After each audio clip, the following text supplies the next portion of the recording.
Hello everyone and welcome to Economicspedia. Today we are here to have again a discussion on the recent UGC new guidelines that has been just given out about a week ago. So let me just brief you that what this discussion will be on. First, we will be discussing the impact of the new guidelines that has been given out by UGC. Then we will move and discuss whether the aspect or whether the policy which has been taken up by the UGC, whether it is a loss or benefit, and if it is a loss or benefit, then who are the sufferers and who are the benefiters. And finally, we will be concluding today's discussion with the possible solution that can help us in this period of crisis. So let's begin without any further ado. Starting with, let me here also give you a little input that can help you in your general knowledge. There is a UGC panel is now being headed by Haryana Vice Chancellor R.C. Guhat. Okay, so what is the new guideline? I hope many of you have already seen in many news, and till date also we are finding some of the news related to them. So the news, that is the UGC new guidelines, said that all the final year or semester students, they have to appear for their exams by the end of September.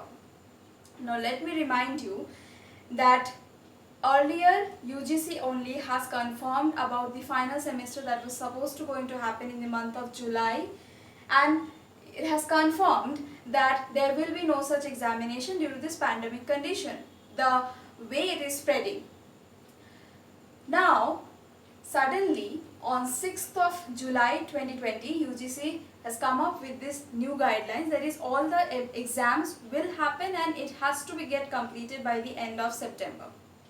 The mode of examination that has been mentioned, it can be either online or offline or can be hybrid. So due to such sudden new guidelines by UGC, it has raised a wave across our country, among not only just among the students but also among the professors, teachers. Many people are coming up with the view that no, whatever the UGC new guideline is, it is not possible to follow under the current situation. So let me here highlight that why UGC new guidelines are wrong. So starting with, let me give you some of the real scenario that we always face recently nowadays. So in a country like India, we are every day seeing a highest record or new record of approximately 22,000 or more of this virus getting affected. So due to this, many states are extending or reimposing the lockdowns. So you can see how serious the whole scenario is. Then in many places there we are finding that unlock is being started, but there are also taking some of the precautions, that is all the public interfering places like the cinema hall or parks where the public interaction is more, these places are still shut down. And on the top of all these, the government exams all have been deferred till the further notice, or many or few have been postponed. So you can actually see the scenario that how much sensitive this is and how much serious it is. So because of this, the new guidelines that has been given out by UGC is not correct, because this raises a question of safety. This raises a question of taking responsibility. Who is coming for them? Who is coming for the students who will be there taking out their exams? So this is the main reason why such posts and write-ups on the social pages we are finding every now and then. Okay, so let me give you here some statistics so that you can get the picture more clearer. This data is from 2018-19. It says that 37.4 million students were enrolled for the higher secondary education. and this amount of the rate through which this number grows is 8 lakhs per annum approximately.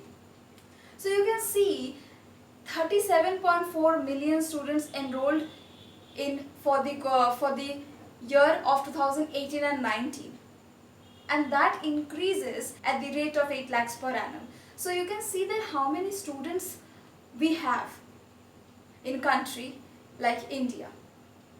Okay, so this is again a very important issue that the center, the main administrators have to take care of. Now, coming to impact. What is the basic and immediate impact that is going to happen? So the UGC guideline says that the examination can happen in either online or offline or hybrid. That decision has been allowed to taken up by the respective colleges and universities.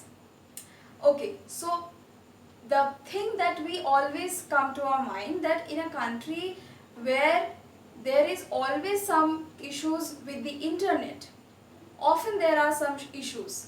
Now if the examination is conducted via online mode, then we cannot ensure that all the students in every single part of the country can have the same strength of internet. And again, the examination is not for the unlimited time. There is a time limit. So how is this possible? The internet stability. This is the main issue that needs to be taken care of first. And talking about offline, well, that raises the question of social distancing norm. It is simply against the social distancing norm. And just now I have given you the statistic that how many students are there in our country.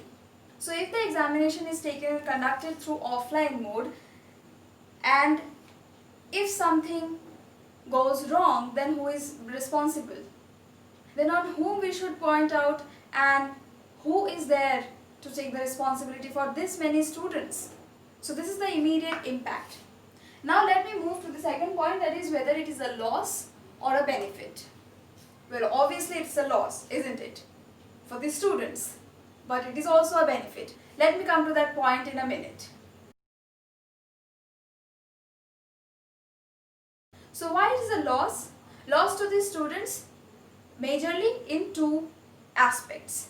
Number one, that is the students will not be getting the degree on time. And number two, the precious time is getting wasted. Okay, so this is how it is obviously a big loss to the students. But to whom it is a benefit? It is a benefit in some way. Let me tell you why. Now, due to these new guidelines, the examination which was supposed to happen in the month of July, now it is again supposed to happen in the month of, by the end of September. Okay. Now if this by the end of September the number and the rate of infection increases, then obviously we are expecting that the date will subsequently postpone. Now as the date keeps on postponing, the degree keeps on postponing, the graduation is not completed yet, right? Now listen to this very carefully. Now if the graduation is not completed, then the candidates or the students, they remain as students. Until and unless you have the final degree in your hand, you cannot go out and apply in any of the companies or any of the offices you are looking and hoping for, right? So that is how the bar of unemployment still be at the low level. So this is a good thing, isn't it? Well, it is not actually. So that's how it's a benefit, although it is again a loss to the country as a whole.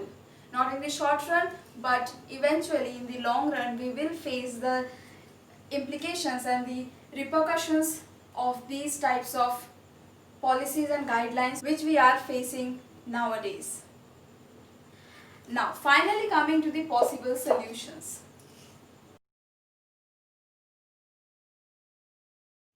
What are the solutions? Number one, the respective colleges and the universities, or maximum the state, should be given the right to decide whether the examination will be taken or not. They should be given the right to take the final call.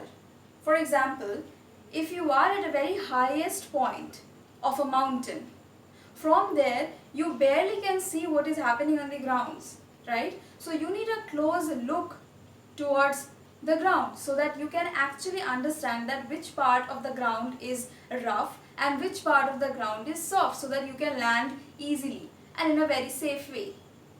So that's the same thing. This UGC, a single body, cannot take a look at every single corner of the country. That is why my first solution is here, that the respective colleges and universities, or maximum the state, has to take the decision and the final call. And number 2, now as we are saying that every day there is a new record, as I have just mentioned in the starting of this session as well. So we cannot expect that by the end of September the number will reduce. It will not. Even the expert says so. So my suggestion is that if it is not at all possible to conduct the exam by the end of September, that's a plenty lot of time, especially for a student's life. So if it is not at all possible to conduct the exam, the degrees or the final result should be given out on the basis of the past performance of each and every candidate or students. Why? Why I am saying this? Because once a student have a degree in their hand, they will just come out and apply for jobs in many of the MNCs or any other platforms. Now if they get the job, so that will increase the employment in our country, and as the employment increases, the income of the country will also increase, and obviously the GDP of the country will increase. So these are the two broad solutions that must be taken up by the institutions and respective colleges. And with this I'm finishing today's discussion. I hope this discussion was pretty much helpful to you, and this discussion was a bit mixture of academics as well as economics. So that is all about today's discussion. I hope you find this video to be helpful, and if you do, don't forget to hit the like button and subscribe to our channel if you are new, and let us know by writing in the comment section what do you think, what should be the optimal UGC's guideline should be amid pandemic. We'll be waiting for that. Thank you for watching this. See you in the next one.